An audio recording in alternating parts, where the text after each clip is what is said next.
Hi అండి అందరికీ. ఎలా ఉన్నారు అందరూ? Welcome back to our channel. ఈరోజు మన స్టోరీ ఆ గగనమే ఈ ధరణి పార్ట్ 20. సారీ. కొన్ని ప్రాబ్లమ్స్ వల్ల ఈ 6 డేస్ వీడియోస్ పోస్ట్ చేయలేకపోయాను.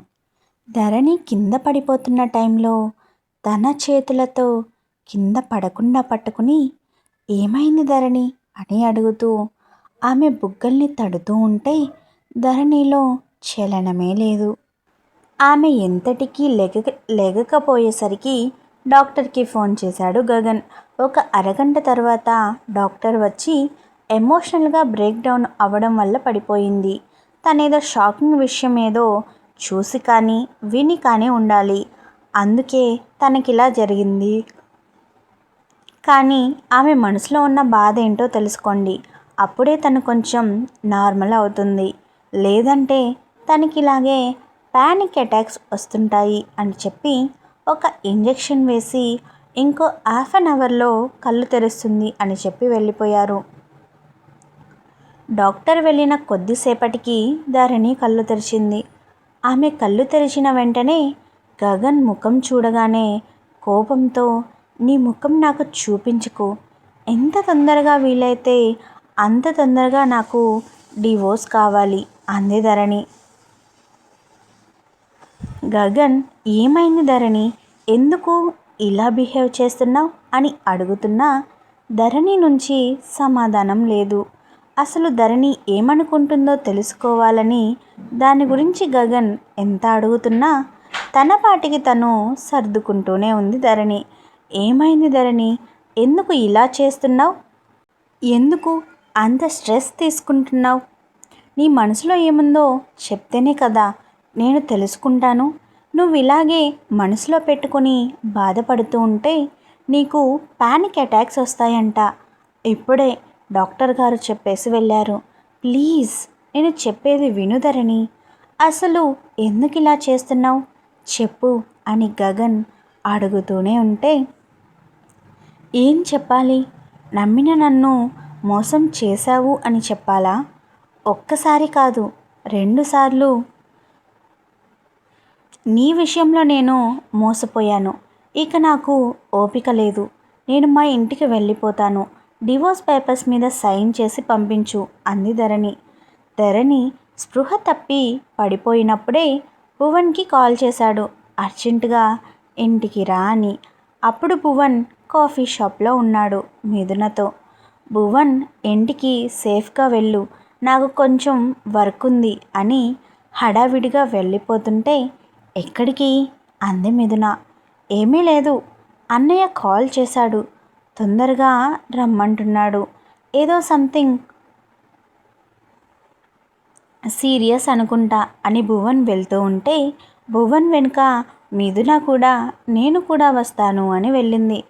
అక్కడికి వెళ్ళిన తర్వాత సడన్గా భువన్ గగన్ అన్నదమ్ములు అని రియలైజ్ అయిన మిథున ఒక్క నిమిషం షాక్ అయినా తర్వాత తేరుకుని ధరణి ఏడుస్తూ బ్యాగ్ సర్దుకుంటూ ఉండడంతో, ఏమైంది ధరణి అంటూ ధరణి దగ్గరికి వెళ్ళింది.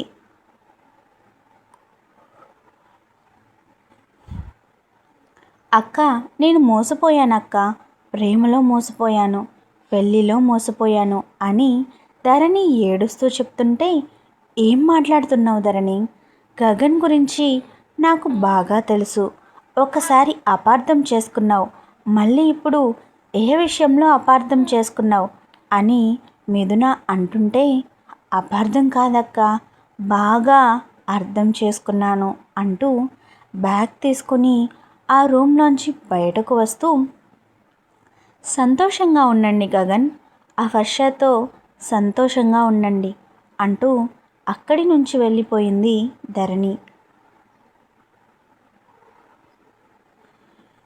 వర్ష అన్న పేరు వినగానే మిథున, భువన్ అర్థం కానట్టు ఫేస్ పెడితే గగన్ మాత్రం షాక్ అయ్యాడు. వర్ష ఏంటి అని. వర్ష ఏంటి ధరణి, వర్షతో సంతోషంగా ఉండడమేంటి అంటూ ధరణి వెనుకే గగన్ వెళ్తుంటే, నేను చూశాను మిమ్మల్ని ఆ వర్షాన్ని క్లోజ్గా మూవ్ అవ్వడం, నేను చూశాను రెస్టారెంట్లో. ఇంకా నన్ను నమ్మించాలని చూడకండి. ఇంకా నా మీద ప్రేమ ఉన్నట్టు నటించకండి. నా కళ్ళతో నేను చూశాను అంటూ ధరణి తన కారు తీసుకుని వెళ్ళిపోయింది.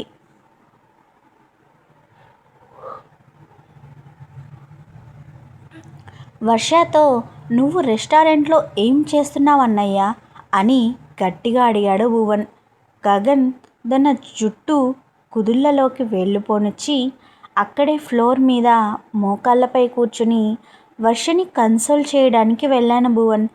అంతకు మించి అక్కడ జరిగింది ఏమీ లేదు. తను ఎమోషనల్గా జస్ట్ నా భుజం మీద వాలింది అంతే. ఈ పిచ్చిది దూరం నుంచి చూసినట్టుంది. దాన్ని అపార్థం చేసుకొని నాకు దూరం అవ్వాలని చూస్తుంది అని గగన్ అంటుంటే, అన్నయ్య నీకు తెలుసు కదా తను ఆనంద్ వాళ్ళ చెల్లి అని. ఈరోజు ఒక కంపెనీని రిప్రజెంట్ చేస్తూ తను వచ్చింది. అది ఒక షెల్ కంపెనీ అని నీకు నాకు డౌట్.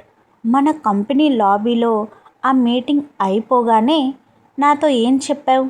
వర్ష మీద ఒక కన్నేసి ఉంచు. బహుశా ఇది ఆనంద్ ప్లాన్ అయి ఉండొచ్చు అని నువ్వే చెప్పావు. మరి నువ్వెందుకు వర్షాన్ని కన్సోల్ చేయడానికి వెళ్ళావు? నీతో మాట్లాడాక వర్ష నుంచి నాకు కాల్ వచ్చింది. ఆనంద్ నన్ను మిమ్మల్ని ఓడించే గేమ్లో ఒక పావుని చేశాడు. అలా నాకు ఇష్టం లేదు. మీరు ధరణి హ్యాపీగా ఉండాలి అని ఏడుస్తూ కాల్ చేస్తే అక్కడికి వెళ్ళాను నేను.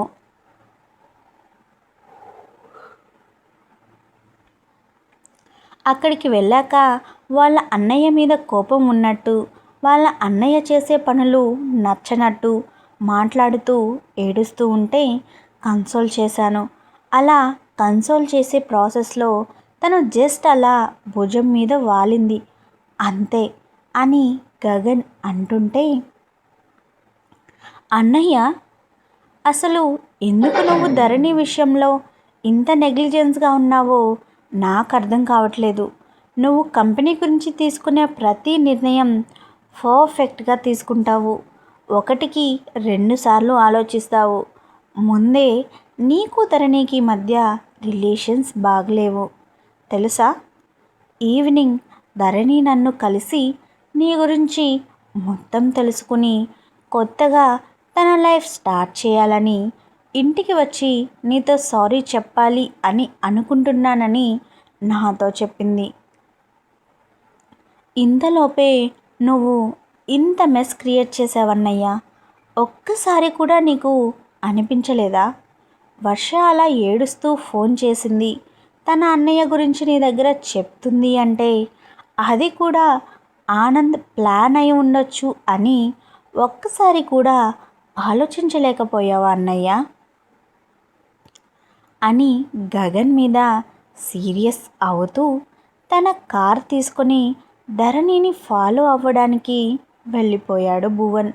భువన్ ఆగు, నేను కూడా వస్తున్నాను అంటూ గగన్ వైపు ఒక సీరియస్ లుక్ ఇచ్చి భువన్తో పాటు వెళ్ళింది మిథున.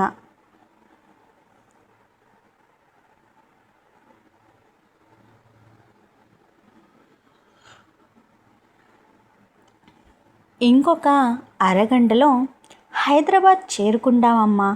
ఈ రాత్రికి ఒక హోటల్లో రెస్ట్ తీసుకుని రేపు ఉదయాన్నే సూర్యాంష్ గారిని కలుద్దాం అని కార్ డ్రైవ్ చేస్తున్న బాబు చెప్తుంటే ఒక చిన్న స్మైల్ ఇచ్చింది ఆ పెద్దావిడ.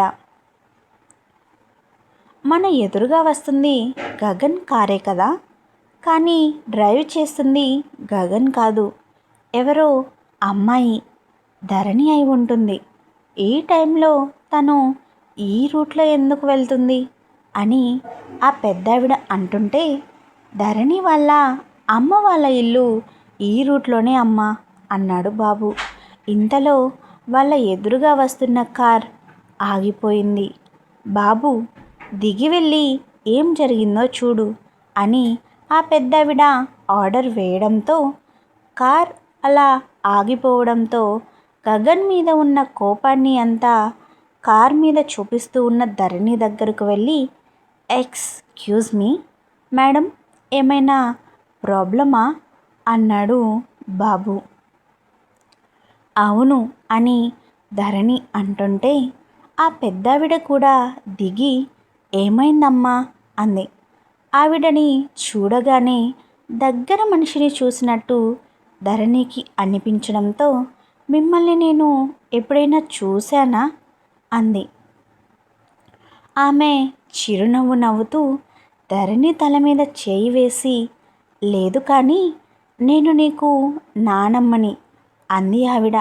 నానమ్మ అంది ధరణి అర్థం కానట్టు ఫేస్ పెట్టి.